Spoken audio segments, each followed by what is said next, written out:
Alrighty, so installing operating systems onto the Legion Go 1 is a finicky process. Now, I've been building computers since I was a young lad, so installing operating systems has been quite a bit of something I'm used to over the years. I literally have probably half of these flash drives have some sort of OS on them, and I have another case here that has a couple more flash drives with OSs on them.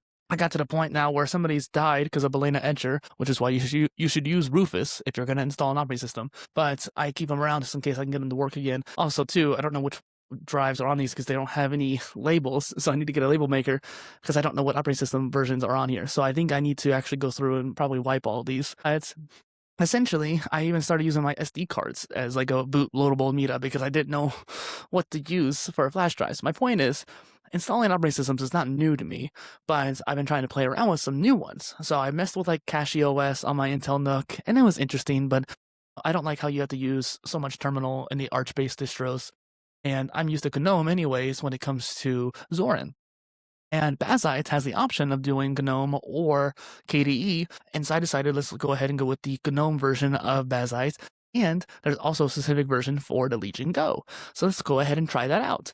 Now, initially, I tried installing it to the SD card right here. Turns out the Legion Go cannot load off of the SD card, which is surprising to me because I thought most systems could do that. And that was a lesson learned. I wasted all that time installing to this slow media. And then I tried doing it again. So basically, I think I basically cut off part of the partition of the Windows drive in order to give Bazite about 55 gigs. I didn't need a whole lot of storage because on SteamOS and Bazite, you can actually just use an SD card as normal storage. There's a certain factoring of the formatting where it allows it to actually use this as if it's the same internal drive. So on the Steam Deck, when I was messing around with that, it allowed me to actually just use this drive as my ability to just like load games. And I think that's really fascinating. I think it's X4 or something like that. I don't know what it was called, but essentially this works as if it was just an internal drive rather than an SD card. And that made a huge difference. And so even though I only had 50 gigs for Bazite, I was able to use 250 gigs on here. And I started loading games on there, and that was cool. But I realized pretty soon that like I had some duplicate games, like Fallout 4, for example, on Windows and on Bazite.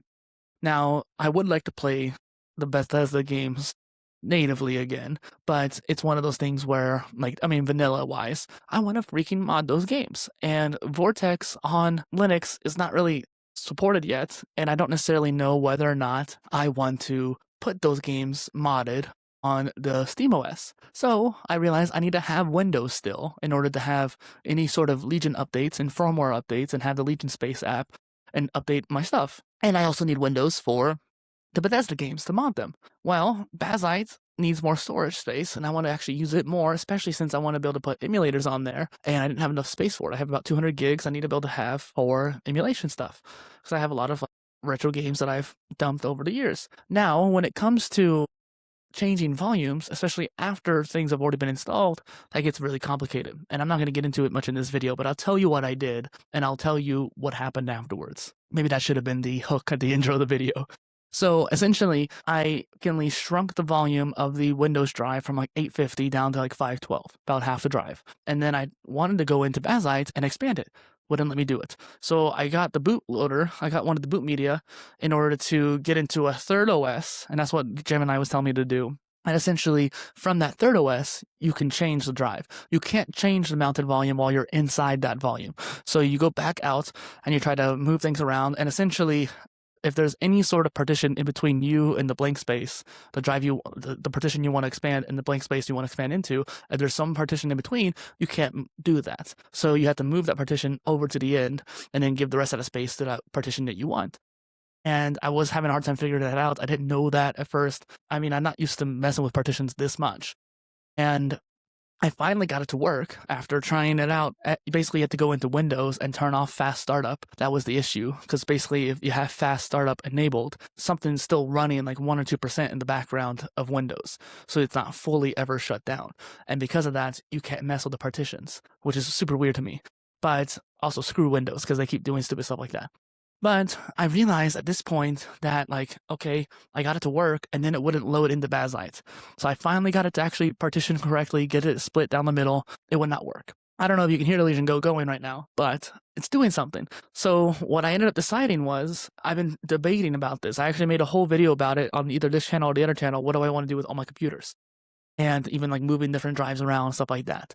And what I figured out was I want to have Windows if I need to, but the Lenovo Legion Go is no longer going to get any updates. I only wanted to keep Windows for two reasons: the Bethesda games and the firmware updates. Well, if I'm not going to get any more firmware updates, and I just updated 2 days ago, then that means I no longer need to keep Windows on here. I mean, I could probably dual boot it and have it like as 25 gigs and just Windows or something like that, and just have it for any updates. But that kind of complicates things with the bootloader, and I want to just simplify things. But I realized I really want to use Legion Go as a gaming device, and Bazite really made a difference. When I loaded it on there, everything just worked for the most part. Detachable controllers can be finicky at times, and that's kind of annoying, and I'll have to figure that out. But I think there's some probably terminal scripts you're supposed to do or something like that. And everything else, the RGB, the Decky loader, all that stuff, seemed to work just out of the box.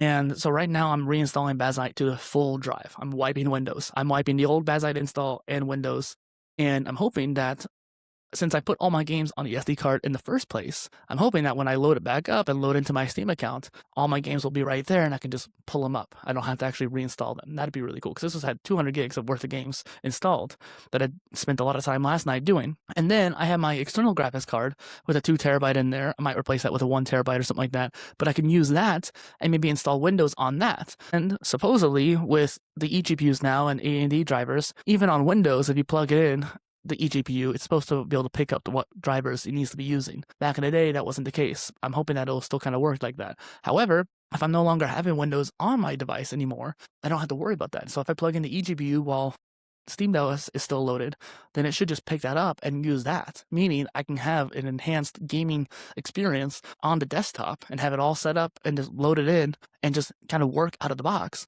And then I could also install Windows natively on that device, allowing me to basically have a full Windows install on there, using that fully as the GPU and not have to worry about switching GPUs anymore. So this was kind of an extreme choice for me to make, because I wanted to have an all-in-one solution where I had Windows and Bazite. And theoretically, I'm still kind of getting that. It was a much different result than what I was planning. So I tried Batocera, but again, you can't like install here, and I didn't want to do drive partitions at the time. So Batocera didn't really quite work for me, but I didn't get a chance to fully try it out. I'm hoping that like I can just do emulate on SteamOS and call it a day. Doing different partitions and OSs on the Legion Go, and what was my experience, and hopefully that will help a lot of you as well.